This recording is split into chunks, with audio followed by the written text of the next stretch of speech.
नमस्कार, मेरा नाम डॉक्टर शिखा सिंह ठाकुर है और मैं गायनेकोलॉजिस्ट हूँ। आज आपके साथ बहुत इम्पोर्टेंट टॉपिक पे बात करने वाली हूँ जो कि है अबॉर्शन या मिसकैरेज।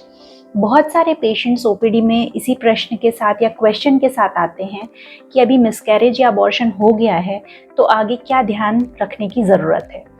तो सबसे पहले तो हम ये जान लेते हैं कि दो प्रकार से हो सकता है, या तो पेशेंट जो हैं उनका अबॉर्शन खुद से हो गया है, बच्चा खुद से गिर गया है, या दूसरा है कि उनको मिस्ड अबॉर्शन हुआ है, मतलब बच्चे की ग्रोथ नहीं हो रही है तो डॉक्टर द्वारा उनको अबॉर्शन के लिए सजेस्ट किया गया है।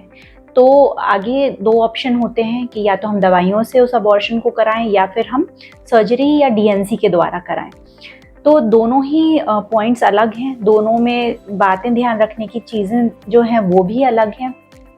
तो सबसे पहले जान लेते हैं कि यदि आप दवाइयों के द्वारा अबॉर्शन करवा रहे हैं तो उसमें 2 से 3 दिन का डोज होता है दवाई का, जो कि आपके डॉक्टर एक्सप्लेन करते हैं।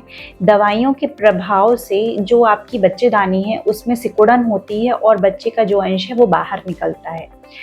बहुत सारे ऐसे केसेस में 90% केसेस में तो कंप्लीट अबॉर्शन हो जाता है, मतलब कंप्लीटली बच्चे के सारे अंश निकल जाते हैं।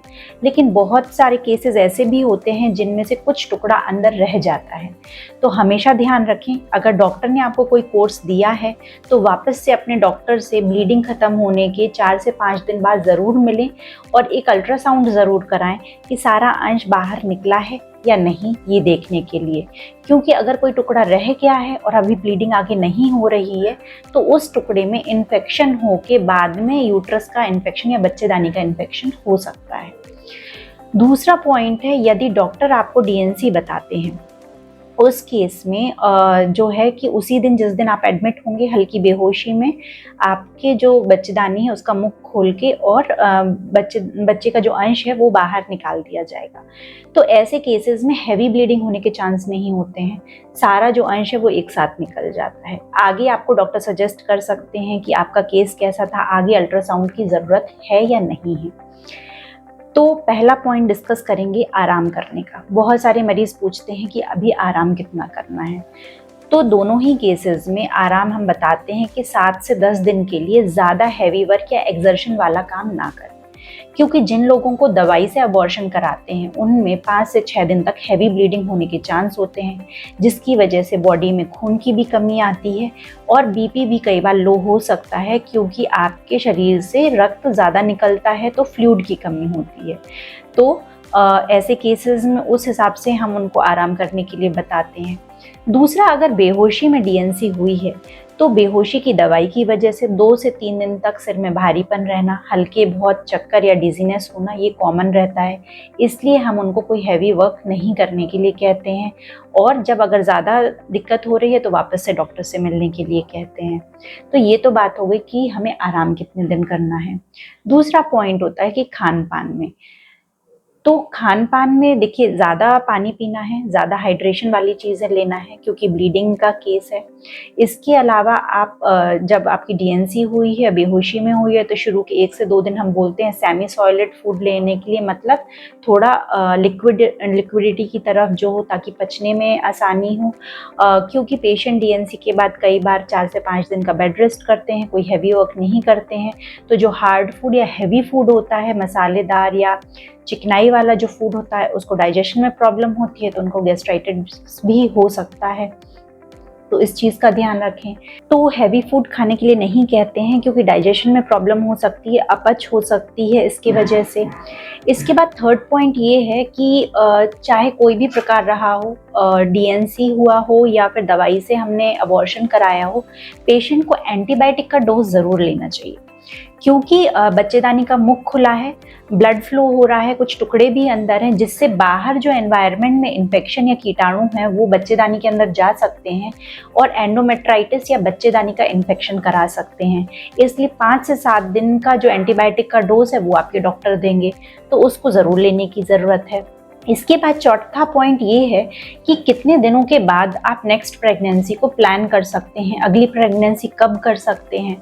तो एज अ डॉक्टर हम आपको यही रिकमेंड करेंगे कि कम से कम 3 महीने का गैप आप इस प्रेगनेंसी से अगली प्रेगनेंसी में रखें, और इन 3 महीनों का जो बीच का गैप है उसमें अपना खान पान का ध्यान, हरी पत्तेदार सब्जियों को खाना, हेल्दी फूड खाना, अपने स्वास्थ्य का ध्यान रखना, और साथ ही फोलिक एसिड की या जो प्री नेटल वाइटामिन होते हैं, ताकि जब भी बच्चा अंदर विकसित हो तो आपकी एग की क्वालिटी अच्छी हो और इस वजह से बच्चे में कोई डिफॉर्मिटी ना हो। इसके अलावा एक और पॉइंट पेशेंट पूछते हैं कि इस बार हमारा मिसकैरेज या अबॉर्शन हो गया है तो अगली बार भी ये हो सकता है। ऐसा बिल्कुल भी नहीं है। अगर एक बार आपका अबॉर्शन हुआ है तो ज़रूरी नहीं है कि नेक्स्ट बेबी में भी अबॉर्शन हो। हाँ, एज अ डॉक्टर मैं इन्वेस्टिगेट ज़रूर कराऊंगी, जांच ज़रूर कराऊंगी कि इस अबॉर्शन का क्या कोई और कॉज था। सबसे मोस्ट कॉमन जो कारण होता है अबॉर्शन का वो जेनेटिक होता है, मतलब कि बच्चे का जो विकसित होने की हमारे रक्त सूत्र है या डीएनए है उसमें अगर कोई कमी होती है, उसकी वजह से नेचर ने या कुदरत ने ही ऐसा बनाया है, प्रकृति ने, कि वो अपने आप ही आगे विकसित होना बंद हो जाता है। ज़्यादातर ऐसे केसेस होते हैं। कुछ एक केस होते हैं जिनमें ब्लड प्रेशर, थायराइड, शुगर या कोई इन्फेक्शन जैसे कि टॉर्च इन्फेक्शंस होते हैं, उनकी वजह से हो सकता है। तो अगर इन चीज़ों की वजह से हुआ है तो उनका हम ट्रीटमेंट दे सकते हैं और अगली प्रेगनेंसी प्लान कर सकते हैं, ताकि अगली बार ये चीज़ फिर से रिपीट ना हो। इसके अलावा पेशेंटों का एक और क्वेश्चन होता है कि हस्बैंड से वो कब से कांटेक्ट कर सकते हैं डीएनसी होने के बाद। तो 10 से 15 दिन का प्रॉपर रेस्ट लेने के लिए हम उनको बोलते हैं, और प्रॉपर गर्भ निरोधक को यूज़ करें, उसके बाद ही हस्बैंड से मिलें, ताकि बिना प्लान के फिर से प्रेगनेंसी ना रहे जिसमें फिर से कोई दिक्कत हो और आगे अबॉर्शन में कन्वर्ट होने के आसार बने। इसलिए हम उनको गर्भ निरोधक सजेस्ट करते हैं। तो मोस्टली तो कॉन्डोम या बैरियर कॉन्ट्रासेप्टिव जो होता है उन्हीं को हम पेशेंट को प्रेफरेबली यूज़ करने के लिए कहते हैं। कुछ केसेस में यदि डीएनसी के बाद 1 से 1.5 महीने का टाइम निकल जाता है, उसके बाद हम उनको ओसीपी पिल्स या गर्भ निरोधक गोलियां भी सजेस्ट कर सकते हैं। तो इन सारे क्वेश्चंस के लिए मैंने आपको ये अवेयरनेस के लिए वीडियो बनाया है, ताकि आपको आइडिया रहे कि क्या किन किन चीज़ों का आपको ध्यान रखना है। बाकी डिटेल में हर केस अलग होता है, इसलिए अपने डॉक्टर से ज़रूर सलाह लें और उनसे अपनी क्वेरी ज़रूर पूछें।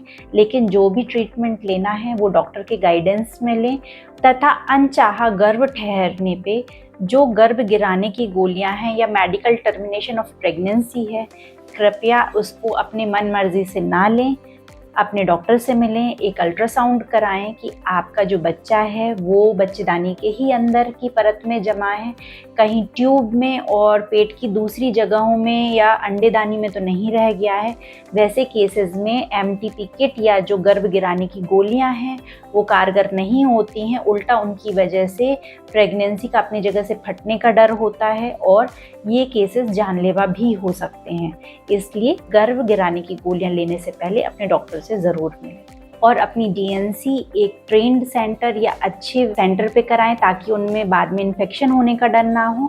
और साथ ही अपने डॉक्टर के गाइडेंस में सारी दवाएं लें, और जब भी वो आपसे वापस मिलने को कहें ज़रूर से अपना अपॉइंटमेंट बुक कराएं और सारा ट्रीटमेंट सही से लें। धन्यवाद। सतर्क रहें, जागरूक रहें। Thank you so much.